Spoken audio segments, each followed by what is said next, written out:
Assalamualaikum warahmatullahi wabarakatuh. Bismillahirrahmanirrahim. Perkenalkan nama saya Ferry Lutfi dari Prodi Informatika. Di sini saya ada ujian di mata kuliah Sistem Jaringan 2. Ada tugas dari Bapak dosen pengampu, Bapak Muhammad Ikhwani Saputra, Eskom Mkom. Di sini saya akan menjelaskan beberapa tugas. Yang pertama adalah untuk mereview sebuah jurnal sistem dengan tema jaringan. Di sini saya akan mereview jurnal berjudul Penerapan Jaringan Virtual Lokal Area Network dengan Cisco Packet Tracer. Jurnalnya tentang Jurnal Inovasi dan Sains dan Teknik Elektro, volume 1 tahun 2020. Untuk latar belakangnya, kenapa penelitian penting untuk dilakukan? Yang pertama adalah adanya penurunan volume jaringan. Dua adalah pembagian kecepatan yang tidak efisien. Ini adalah masalah broadcast domain, di mana sering jadi broadcast domain karena banyak pengguna yang mengakses data secara bersamaan. Yang keempat adalah konektivitas sederhana. Sistem jaringan masih menggunakan konektivitas yang sangat sederhana dan perangkat yang minim, sehingga banyak terjadi gangguan. Yang kelima adalah adanya kebutuhan virtualisasi. Seiring perkembangan teknologi, konfigurasi jaringan secara virtual untuk meningkatkan efisiensi, keamanan, dan mempermudah pengaturan jaringan tanpa harus memindahkan peralatan fisik jika terjadi perubahan organisasi. Untuk metode atau langkah apa yang dilakukan, yang pertama adalah metode pengumpulan data. Di sini ada tiga: observasi dengan melakukan pengamatan langsung. Yang kedua adalah wawancara dan tanya jawab lisan secara langsung. Yang ketiga adalah studi kepustakaan dan mempelajari buku referensi. Yang kedua adalah analisis jaringan lama. Di sini peneliti mengidentifikasi jaringan LAN yang ada menggunakan konektivitas sederhana dengan tiga switch, di mana bandwidth sering menurun karena kecepatan terbagi rata di setiap klien dan terjadinya broadcast domain yang tinggi. Untuk langkah-langkah implementasi atau simulasi,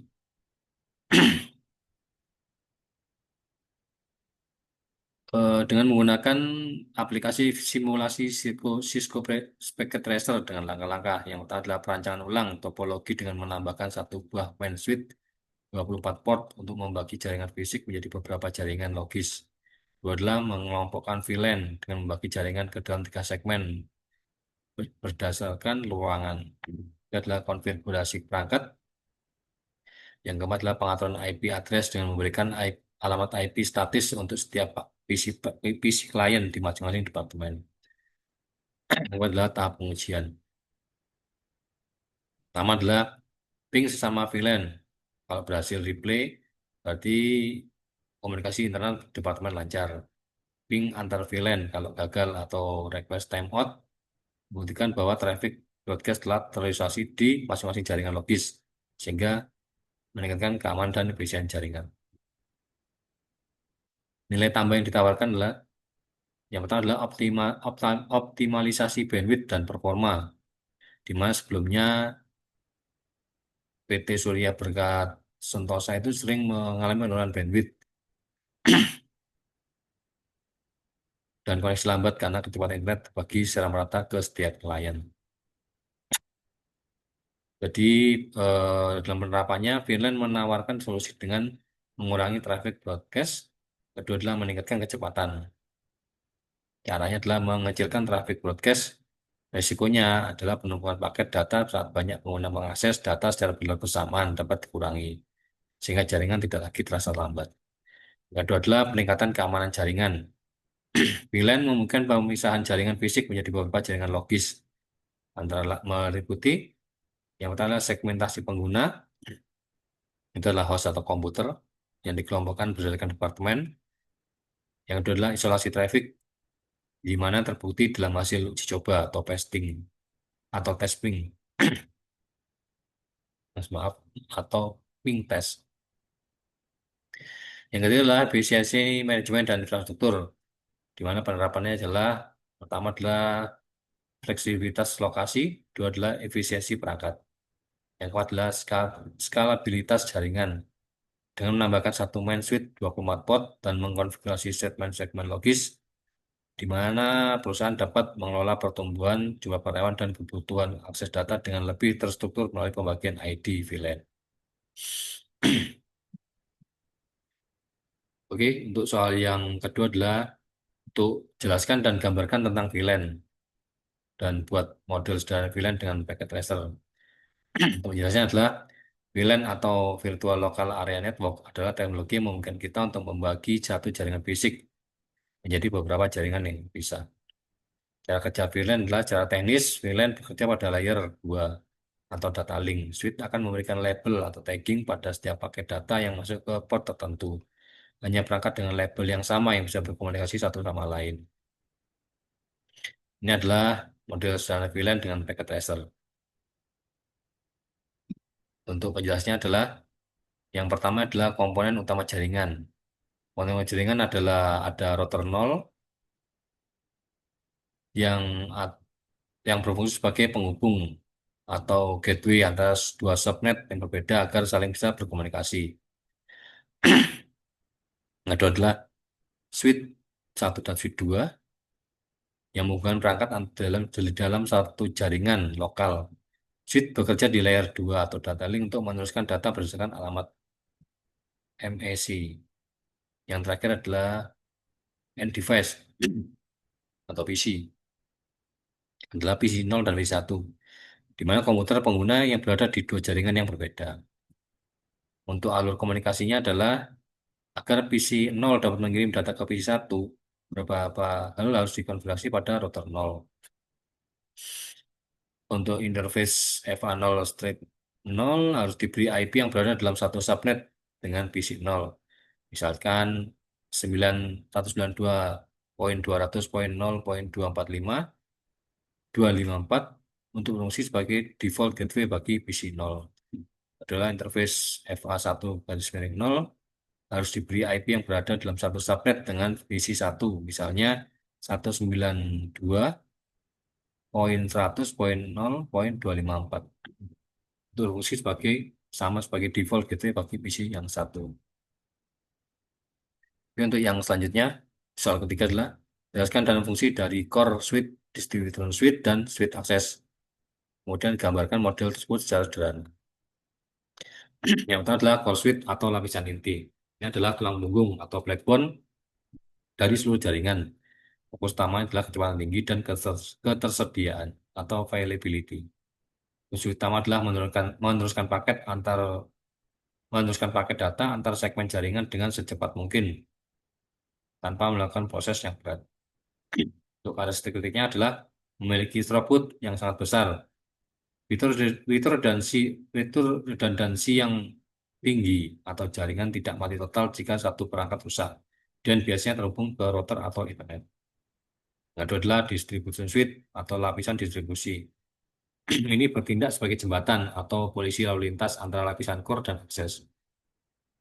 Untuk fungsi utamanya adalah melakukan routing, penyaringan paket atau filtering, dan penerapan kebijakan keamanan atau security police, seperti akses control list. Untuk karakteristiknya adalah menentukan jalur terbaik untuk dia, memisahkan VLAN atau virtual LAN, dan mengelola bandwidth sebelum dikirim ke core switch. Ini adalah akses switch atau lapisan akses. Ini adalah lapisan yang berinteraksi langsung dengan perangkat pengguna atau end device. Fungsi utamanya adalah menghubungkan perangkat seperti PC, laptop, printer, dan akses point ke jaringan. Untuk karakteristiknya adalah memiliki jumlah port yang banyak, mendukung fitur seperti PoE atau Power over Ethernet untuk menyalakan perangkat melalui kabel LAN, serta keamanan dasar port. Ini adalah gambar model core switch. Core switch ini adalah distribution switch atau di sini distribution layer, dan ini adalah akses layer atau switch access. Ini adalah switch access. Oke, untuk selanjutnya adalah nomor 4. Jelaskan teknologi VPN atau Virtual private network dan gambarkan fungsi dalam implementasi VPN. VPN itu adalah layanan yang menciptakan koneksi aman dan terenkripsi antara perangkat kita, komputer, komputer, smartphone dengan internet. Alih-alih mengirim data langsung ke penyedia layanan internet atau ISP, VPN mengalihkan lalu lintas dan data kita melalui server khusus yang dikelola oleh penyedia VPN. Jadi ini membungkus data kita dalam terowongan atau tunnel yang tidak bisa ditembus oleh pihak luar. Mana fungsi utama dari VPN adalah satu, kerahasiaan data, fungsinya paling krusial. Itu adalah menyembunyikan identitas atau privacy. Yang ketiga adalah keamanan akses jarak jauh atau remote access. Yang keempat adalah bypass pembatasan geografi, di mana ini memungkinkan pengguna untuk melewati blokir konten atau sensor pemerintah. Untuk soal kelima adalah jelaskan network security dan bagaimana pendapat Anda terkait implementasi network security yang baik.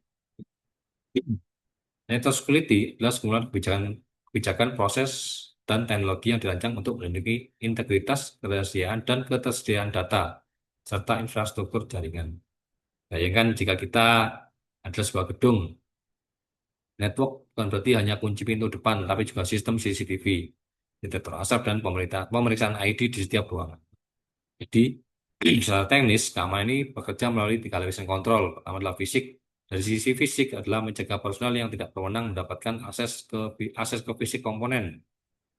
Yang kedua adalah secara teknis, melindungi data dan yang tersimpan di jaringan atau yang sedang transit. Dari sisi administratif, kebijakan dan proses yang mengontrol perilaku pengguna, seperti SOP keamanan dan pelatihan kesadaran cyber.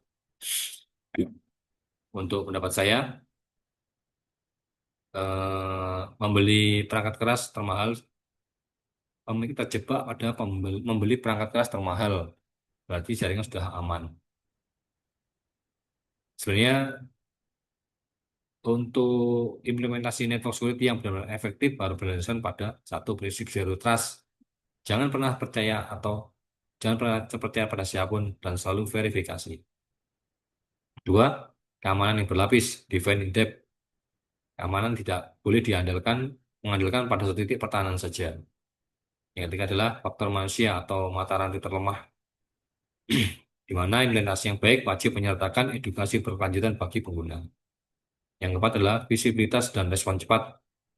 Keamanan yang baik bukan hanya tidak pernah diserang, karena itu hampir mustahil, melainkan seberapa cepat Anda atau kita mendeteksi dan memulihkan keadaan. Oke, hanya itu yang dapat saya sampaikan. Kalau ada salah kata saya mohon maaf yang sebesar-besarnya.